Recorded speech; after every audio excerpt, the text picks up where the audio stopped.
તારીખ 12/10/2024ના રોજ પાલનપુર તાલુકા police station ખાતે એક ઇકો ગાડીની લૂંટની ફરિયાદ નોંધાઈ છે, જેમાં પોલીસ ખૂબ મહેનત કરી રહી હતી અને 2.5 માસ જેટલો સમય વીતી ગયો હતો, પરંતુ પોલીસે આ 2.5 માસ દરમિયાન અઢળક સીસીટીવી કેમેરા તપાસ્યા. ત્યારબાદ પોલીસે આરટીઓ કચેરીનો કોન્ટેક્ટ કરીને અઢળક એવા નંબરો કે જે શંકાસ્પદ જણાતા હતા તમામ નંબરો ઉપર પોલીસ દ્વારા કાર્યવાહી કરવામાં આવી અને ત્યારબાદ આજે 2.5 માસના અંતે પોલીસે 2 એવા આરોપીઓ કે જે ખૂબ રીઢા આરોપીઓ છે અને એમની ઉપર અગાઉ પણ વ્હીકલ ચોરીના ગુના દાખલ થયેલા છે, એ બંનેને પકડી પડ્યા છે અને આ ઇકો ગાડીની જે લૂંટ કરેલી હતી ઇકો ગાડીને પણ પોલીસ દ્વારા જે છે એ રિકવર કરવામાં આવેલી છે.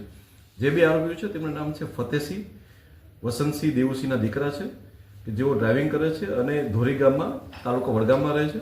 બીજા જે વ્યક્તિ છે તેનું નામ છે દશરથસિંહ છે, જે વિક્રમસિંહ ભૂરસિંહ ચૌહાણના દીકરા છે અને તેઓ કરજા ગામમાં રહે છે અને અમીરગઢ તાલુકાના છે. આ બંને દ્વારા જે છે એ લૂંટ ચલાવવામાં આવેલી હતી અને બંને દ્વારા જે છે આ ઇકો ગાડીની લૂંટ કરી અને તેને લઈ જવામાં આવેલી હતી. પોલીસ દ્વારા ઇકો ગાડીને રિકવર કરી દેવામાં આવેલી છે. જે અગાઉ આરોપીઓ સંડોવાયેલા છે એ 2024નો જ ગુનો છે અને તેમની ઉપર અગાઉ જે છે એ વ્હીકલ ચોરીનો ગુનો દાખલ હતો. ઓકે.